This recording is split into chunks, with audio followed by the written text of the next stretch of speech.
logical fell when their love grew cold. Imprisoned in material bodies, but the Logos still calls them home. Yeah, 30,000 kaki di atas bumi. Awan putih seperti gulungan perkaman yang tak terbaca. Dan aku, jiwa yang mendingin, mencari jalan pulang. Aku terbang ke Lembata, jendela pesawat jadi altar. Hamparan awan di bawah, bentuknya takkan terulang, takkan terulang. Seperti kenangan yang mengambang, puing-puing kisahku bertabur. Jakarta di belakang mata, setiap sudut menyimpan suara suka, derita, dan duka. Kampus adalah medan perang pertama, di mana aku belajar. Harapan bukan sekadar percaya, tapi hasrat yang menyala meski peluang nyaris sirna. Mereka bilang faith is trust, tapi kepercayaan itu mahal. Dan aku mahasiswa kosan dengan dompet digital bertaruh pada masa depan yang belum tentu melunasi utangnya. Lalu pelatihan kerja, aku dipanya dari dua nada. Mata depan tua ruangan itu staff-staff cantik lalu lalang. Jendela mengintip Jakarta, jalanan ramai, apartemen mencakar langit. Kolam di atap, sepasang kekasih mandi, cahaya senja, suami istri atau sepasang yang berpura-pura siapa peduli. Hidup di ketinggian selalu tentang ilusi yang mahal. Lalu dia masuk lelaki dengan jas nature, sepatu mengkilap, dasi sutra, aksesoris berkilau, jam tangan bicara sebelum dia bersuara. Dia membuka map, lembaran kertas berbisik angka-angka, gaji fantastis, ribuan dolar, bonus mingguan, bulanan. Pascal Swagger di hadapanku, tanda tangan ini atau pulang kosong. Pena di tangan tapi jemariku gemetar. Pikiranku cuma kerja, makan mungkin sisa untuk kuliah. Itu saja bukan rakus, bukan ambisi, cuma bertahan hidup. Aku minta izin keluar, sebentar saya renungkan. Lalu kakiku tak pernah kembali ke gedung itu. Entah kenapa, mungkin ramalan yang tak terucap sudah bekerja. Bahwa nasibku bukan di lantai tempat tua lintang kontrak fantasi, tapi di tempat lain, tempat yang belum bisa ku sebut nama.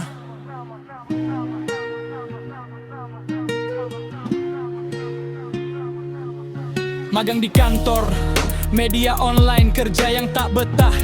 Meskipun makan siang ditraktir dan semeja dengan bos kantor, mendiskusikan yang membuatku terpukau hingga mendukung bila ku mau calon teber. Asalkan kuliahku kelar, ku bunuh rutinitas, minta kerja dari rumah, lalu ku tinggalkan semuanya. Aku lihat keluargaku derita dan air mata terpatri di dinding. Dan aku anak sempat yang sekolah tinggi tak bisa meringankan beban mereka. Seharusnya ku tak tinggalkan kerjaan-kerjaan itu. Pacifis di medan perang kemiskinan, tapi perdamaian tak kunjung tiba. Latih diskusi dengan tokoh politik nasional asal NTT. Mereka membahas aku calon DPR.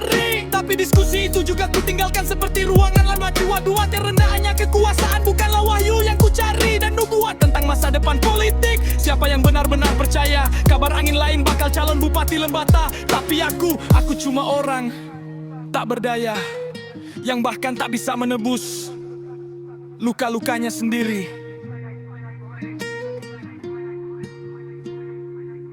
Sekarang pesawat mulai turun, roda-roda bersiap menyentuh aspal Lembata. Dan pertanyaan itu menusuk seperti paku salib. Akankah aku dan keluarga disambut hangat dan senyuman?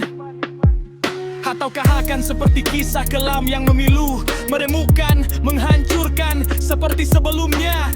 Atonement, pendamaian, itu katanya memperbaiki yang robek. Tapi bagaimana mendamaikan diri dengan tanah yang menyimpan luka? Bagaimana menjadi atuan dengan tempat yang melihatmu jatuh? Origen tercerdah, jiwa yang berjatuh karena cinta yang mendingin.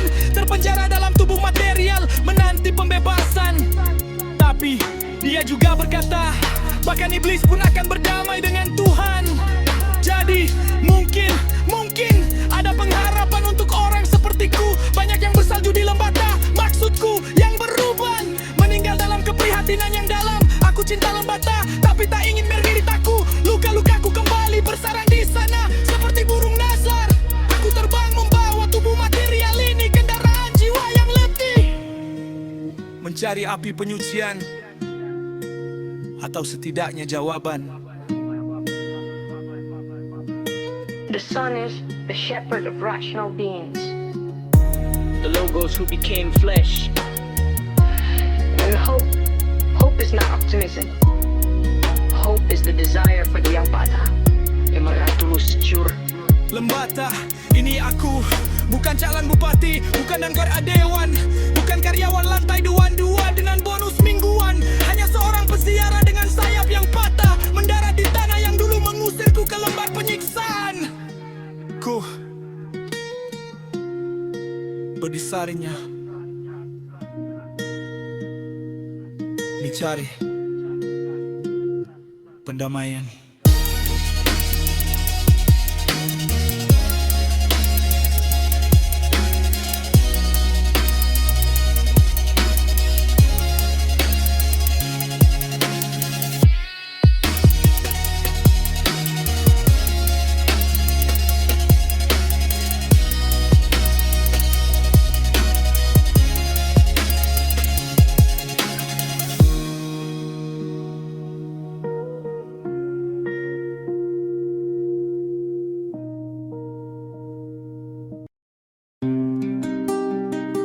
The Logikoi fell when their love grew cold, imprisoned in material bodies, but the Logos still calls them home.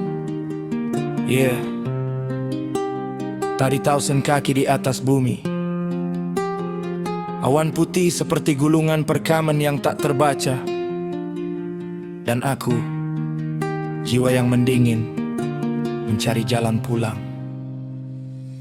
Aku terbang ke Lembata, jendela pesawat jadi altar. Hamparan awan di bawah, bentuknya takkan terulang, takkan terulang. Seperti kenangan yang mengambang, puing-puing kisahku bertabur. Jakarta di belakang mata, setiap sudut menyimpan suara. Suka derita dan duka, kampus adalah medan perang pertama di mana aku belajar. Harapan bukan sekadar percaya, tapi hasrat yang menyala. Meski peluang nyaris sirna, mereka bilang faith is trust, tapi kepercayaan itu mahal.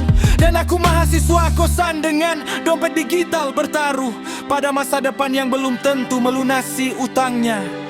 Lalu pelatihan kerja, aku dipanggil dari dua nama. Lantai dua ruangan itu, staf-staf cantik lalu lalang. Jendela mengintip Jakarta, jalanan ramai, apartemen mencakar langit. Kolam di atap, sepasang kekasih mandi cahaya senja. Suami istri atau sepasang yang berpura-pura. Siapa peduli, hidup di ketinggian selalu tentang ilusi yang mahal. Lalu dia masuk, lelaki dengan jas neces, sepatu mengkilap, kasih sutra, aksesoris berkilau, jam tangan bicara sebelum dia bersuara. Dia membuka map, lembaran kertas berbisik angka-angka. Gaji fantastis ribuan dolar, bonus mingguan, bulanan. Pascal Swagger di hadapanku, tanda tangan ini atau pulang kosong. Pena di tangan, tapi jemariku gemetar. Pikiranku cuma kerja, hiban mungkin sisa untuk kuliah. Itu saja, bukan rakus, bukan ambisi, cuma bertahan hidup. Aku minta izin keluar. Sebentar, saya renungkan. Lalu kakiku tak pernah kembali ke gedung itu. Entah kenapa, mungkin ramalan yang tak terucap sudah bekerja, bahwa nasibku bukan di lantai 22 dengan kontrak fantasi, tapi di tempat lain. Tempat yang belum bisa ku sebut nama. Magang di kantor, media online, kerja yang tak betah. Meskipun makan siang ditraktir dan semeja dengan bos kantor. Mendiskusikan yang membuatku terpukau hingga mendukung bila ku mau calon deprahan. Asalkan kuliahku kelar, ku bunuh rutinitas, minta kerja dari rumah. Lalu ku tinggalkan semuanya. Aku lihat keluargaku derita dan air mata terpatri di dinding. Dan aku, anak sempat yang sekolah tinggi, tak bisa meringankan beban mereka. Seharusnya ku tak tinggalkan kerjaan-kerjaan itu. Pacifis di medan perang kemiskinan, tapi perdamaian tak kunjung tiba. Lalu diskusi dengan tokoh politik nasional asal NTT. Mereka membahas aku calon di PRI, tapi diskusi itu juga ku tinggalkan seperti ruangan lantai telakua. Karena kekuasaan bukanlah wahyu yang ku cari, dan nubuat tentang masa depan politik. Siapa yang benar-benar percaya kabar angin lain bakal calon bupati Lembata? Tapi aku cuma orang tak berdaya, yang bahkan tak bisa menebus luka-lukanya sendiri.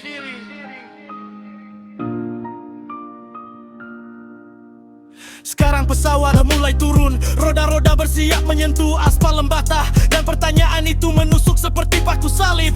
Akankah aku dan keluarga disambut hangat dan senyuman? Ataukah akan seperti kisah kelam yang memilu, meremukkan, menghancurkan seperti sebelumnya? Atonement, pendamaian, itu katanya memperbaiki yang robek. Tapi bagaimana mendamaikan diri dengan tanah yang menyimpan luka? Bagaimana menjadi atuan dengan tempat yang melihatmu jatuh? Origen berkata, jiwa-jiwa terjatuh karena cinta yang mendingin, terpenjara dalam tubuh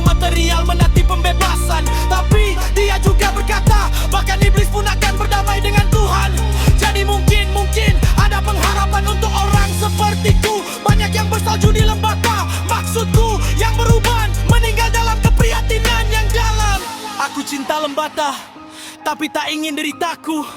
Luka-lukaku kembali bersarang di sana seperti burung nazar. Aku terbang membawa tubuh material ini, kendaraan jiwa yang letih, mencari api penyucian, atau setidaknya jawaban.